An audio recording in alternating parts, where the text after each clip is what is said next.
Morning,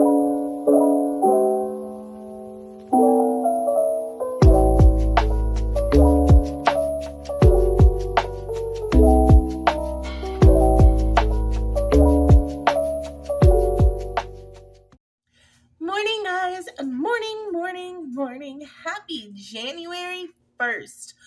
Holy crap. How did we get here? January 1st, 2024. I don't know, but we're here. 2023 with a whirlwind of a year. I feel like I blinked and it was New Year's Eve 2022. 2023 went by in a blink of an eye. When I think back to New Year's Eve 2022, and I think of where I was at mentally and stuff, like, I can't believe a whole year has gone by. But whatever. I digress. I hope my laundry isn't loud, but hopefully the mic isn't picking it up. We are here to end this year strong. I read 16 books in December. Let's talk about everything that I read in December. I'm going to go ahead and insert our little snapshot here.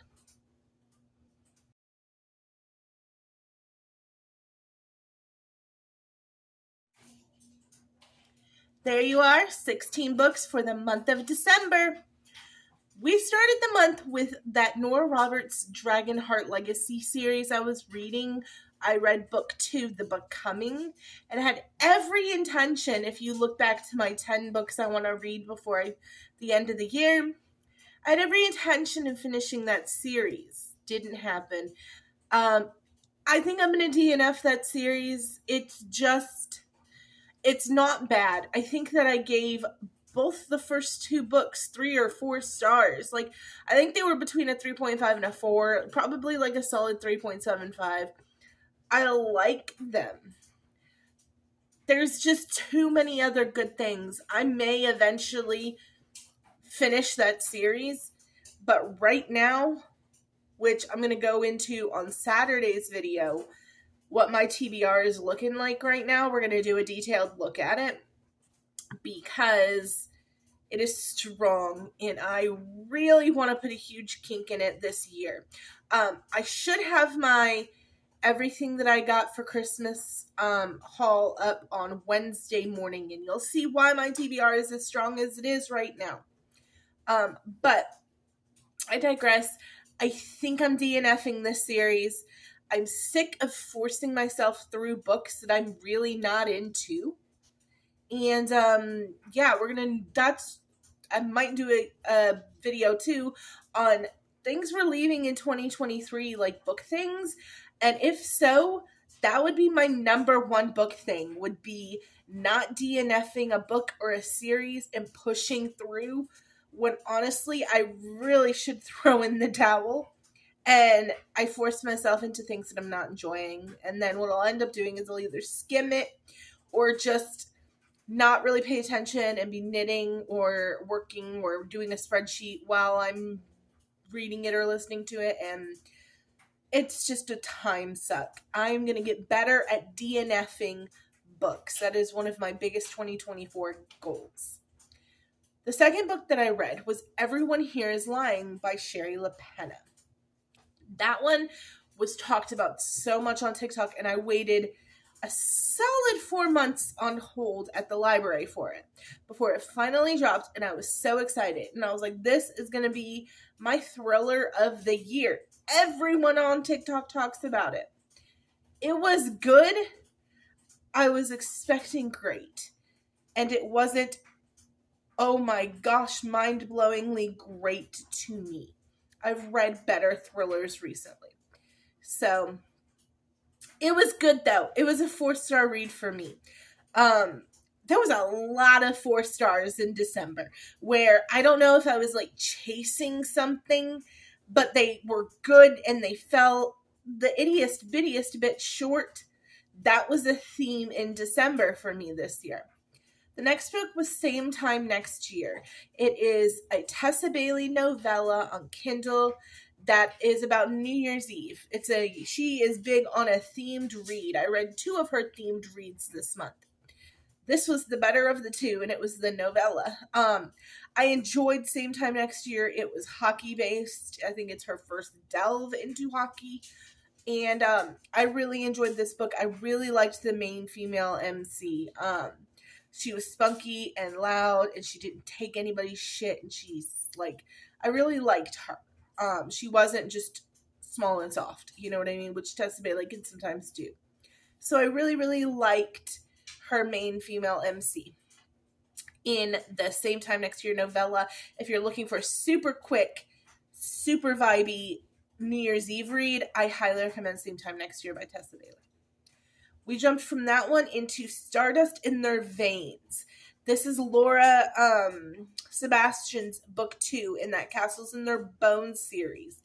And it was sitting on my desk for a solid month from the library, and I kept renewing it and not picking it up and not picking it up. I'm pissed because it was really good. I actually, in my Christmas haul, got both Castles in Their Bones and Stardust in Their Veins in hardback for my shelves. Because I really, really like that series. I like it a lot more than Ash Princess. Ash Princess wasn't terrible. It was just a little draggy and a little slow. I'm not finding that with this series. With this series, I'm liking it a lot better. That was a 5-star read for me this month. Wildfire by Hannah Grace. That was a 4-star read for me. It is that book 2 in that icebreaker world. Though the icebreaker 2 main characters they're very slim in the book. Most of the book takes place between 2 new main characters. The male main character is briefly an icebreaker, but very briefly. Blink and you'll miss him, and I actually had to do some Googling to remember who he was in Icebreaker. So this book takes place mostly at a summer camp. Essentially, the male MC and the female MC have a one-night stand at a college party. They go to college together at that school in California that you're introduced to in Icebreaker. And they do a one-night stand. They're like, it's just a one-night stand. And then they wake up the next morning and go to this summer camp and find out that they are together camp counselors. And guess what? There's no fraternization at this camp. So they have to try to deny their feelings. It's very forced proximity. It was cute. I enjoyed it. It was a 4-star. It fell a little bit short for me, but for a rom-com, it was one that I enjoyed way more than another rom-com that I read this month. So we gave it 4 stars. My 5-star plus read, well, I had 2 of them, 5-star plus reads for December. My first one was my favorite book of December, which is Butcher and Blackbird by Brynne Weaver. You may have seen this one on your Facebook or your TikTok or your Twitter, scrolling through ads. It was, I guess, one of the choices for Book of the Month box this month. Really, really, really liked it. It is got 2 minutes, if you listen to it on Audible, of trigger warnings before the beginning of the book. And that's a lot for some people. But I highly recommend Butcher and Blackbird on Audible. I thought it was really, really excellently done. The 2 voice actors are great. I have a whole video all about Butcher and Blackbird. And the second 5-star read I read back to back was The Swordcatcher by Cassandra Clare. That one was so good. I got it on my Black Friday shop at Target, where I got buy 2, get 1 free. I got 3 hardbacks and 3 paperbacks on that deal. And this is one of the hardbacks that I got, and the only one that I've read so far. The others are on my TBR. But so, really, really liked Swordcatcher. I thought the world building was great. It was quick to get into. The trope is good. So yeah, really, really, really loved that one. The next book that I read after Swordcatcher was a book that I had really high expectations for and fell a little bit short for me, and that's Bakers and Magic by Jay Penner. It was, I believe, a Kindle Unlimited book. But no, actually, maybe it wasn't Kindle Unlimited. I may have paid $2.99 for it. Anywho, I read it, and it fell a little short. It was given to me as a Great British Bake Off and cozy vibes with Faye. It just, I think it might have needed to be a little longer or something. It just left me wanting more from this world, from this story, and not giving me quite enough. But that was my Bakers and Magic. I still gave it a solid 4 stars because I loved the premise, but it just wasn't like my most favorite thing in the entire world. Up next, we read my final Brandon Sanderson book of the year, the 4th Secret Project, Sunlit Man. I gave that one, it says 4 stars on my spreadsheet, but honestly, I probably would have given it a 4.5 if I could have, but I don't do 0.5s because Goodreads doesn't let me do 0.5s. But it was probably about a 4.5 if I'm being bluntly honest. The pacing is really, really good. It's very fast paced. You constantly are reading it. I do not recommend reading it unless you've read the other Stormlight books because there is so much Stormlight stuff going on around you, and it was really good. It is not my favorite secret project. Trust of the Emerald Sea and Yumi and the Nightmare Painter were both, I thought, superior books, but I know a lot of people that love Sunlit Man and that's their favorite. It's still a solid 4.5 for me. It's not a bad book at all. It's just you really have to be on your P's and Q's and looking for these little Easter eggs on this one to get everything out of this book. It's very much a book written for Cosmere enthusiasts. It's not even just Stormlight enthusiasts. It's Cosmere enthusiasts. So if you love the Cosmere and you've not read this book, boy, you should be reading it because it is for you. I read The Dark Rise by C.S. Pacat. Now, I gave it 4 stars. This one left me wanting a lot, unfortunately. It was good. That's why I still gave it 4 stars. But it really left me wanting some things. I loved the premise and I loved the characters. I don't know why, it just felt like I read and I read and I read and I was like, something big is going to happen here. Something bigger is going to happen here. There's going to be, I don't know. It just read really YA to me and I think it is YA, but it wasn't my favorite thing. It was still a 4-star read. Once again, like I said, the theme for December, guys, is it was good. But I wanted great, and I don't know why I set myself up for that sometimes. I don't know why I do that. But often I do that, where I'm looking forward to a book so much, and it falls just a slight bit short. Not even like short as in the book isn't still good, but it's just short of being great, and then it just kind of lets me down. And I need to just... Going into 2024, we're going to keep more reasonable expectations on books, too, okay? Adding it to our list. But the next book was a huge letdown. So, it was Wreck the Halls by Tessa Bailey. That was my second seasonal read that I read of hers. Those were the only 2 seasonal reads I really read in December. I didn't read a bunch of Christmas books like I did last December. I wasn't in the mood for it. And so I think one of those reasons is because my TBR has gotten so absolutely bananas.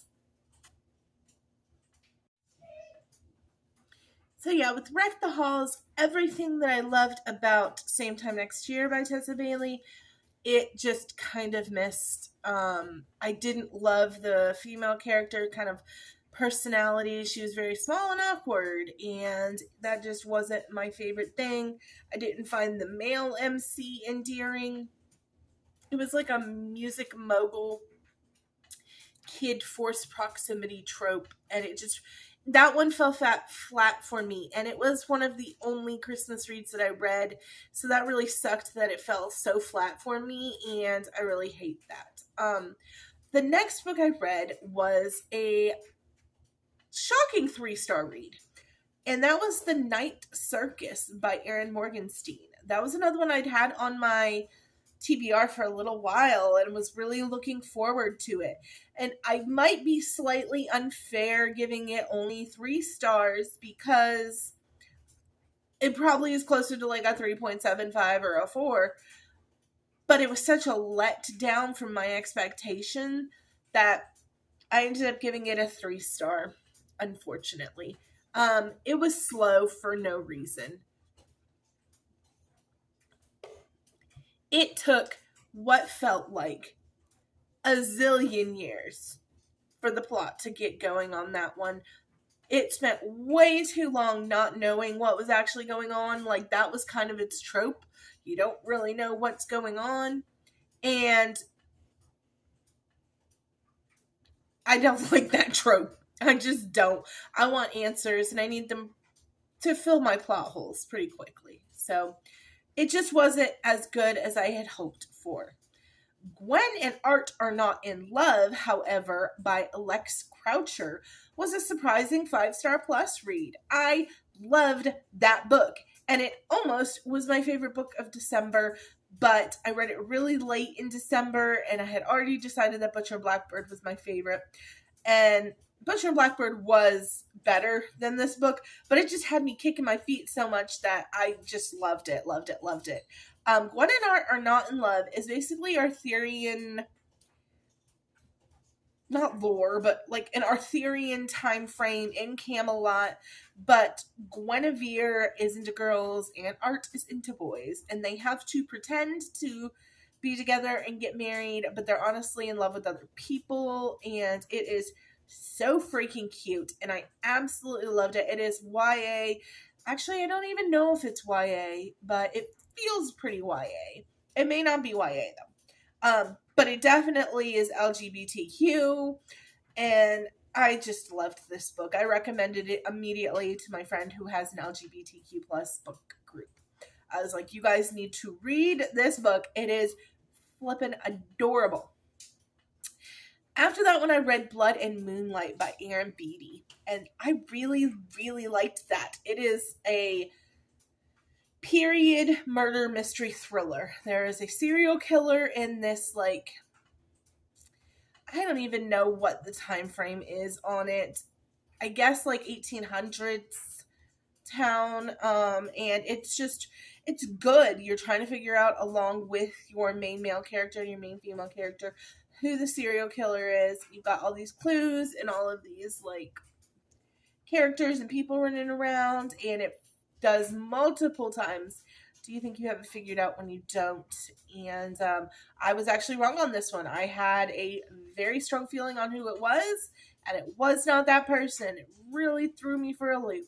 And she did a good job explaining why it was the person that it was and not the other person. So props to you. I hate when I read a thriller and I think I have it figured out, and it turns out I don't. It is somebody completely different, but they don't do a good job explaining it. They're just like, nope, it was actually this person in the end. And then I'm like pissed. I'm like, no.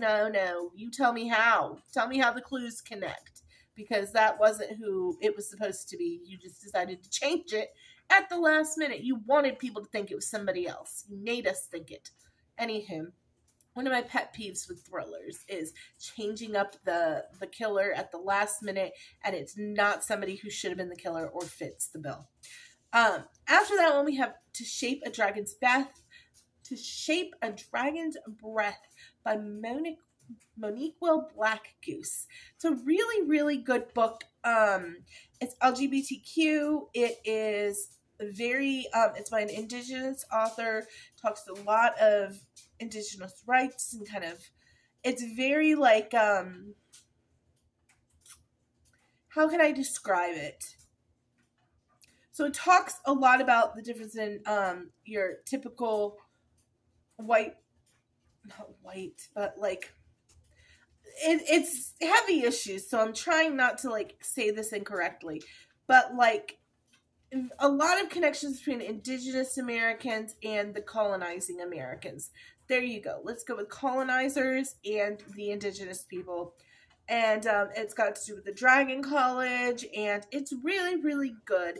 I believe it is YA. The main character is only like 15 or 16, so I believe it is considered YA. But I really enjoyed it. It was a tiny bit slow for me. The pacing was just a little weird. That's the only reason why I gave it 4 stars instead of 5. But I really, really, really liked it. It was a great story, and I will probably definitely read the next book in the series. And then the last book that I read this month was Hooked by Emily McIntyre. I have heard all about it in my Bitchy Bookworms group, in my TikTok stuff. I've heard just a lot about Hooked. And that one actually was a bit of a DNF. I was doing it on Audible because I had a long drive to pick up my daughter from my mom's after Christmas. And that's when I started it. I need something on in the car. So I listened to like the first half of it in the car on that drive, and then put it on when I got home the next day, and I did fast forward a little bit of it. It just wasn't for me. I needed a little bit more actual plot. It was very heavy dark romance. And typically, that's not my favorite genre. I still gave it like a 3, between a 3 and a 3.5, because I enjoyed it. I liked the ending. Like I said, I did fast forward a little bit in the middle, but as a general rule, I only call it a DNF if I stop reading it and don't pick it back up, and I don't care about the ending and whatever. I didn't do that to Hooked. It just was not my favorite genre, which is just heavy dark romance for dark romance purpose. I like heavy dark romance, but I prefer it to have some supernatural, a really good plot, things like that in it. And this just fell short for me. So it was only a 3-star. That is everything that I read in the month of December. This was probably a really long video because I read a lot in December, 16 books. But I'm so excited to start the new year, 2024, with a whole crap load of TBR books. And I think Saturday we're going to delve into my TBR a little bit and some of the books I'm most looking forward to in 2024. My current TBR is over 70 books long. That's books that I own and need to read. So we're going to delve into that. And I love you guys so much. And I will see you guys on Wednesday with a Christmas haul. Woohoo! Finally, they're all here. Like, subscribe, comment down below. What was your favorite book you read in December? Or your favorite book that you read in 2023? And yeah, thanks for being here. I love you guys. Bye.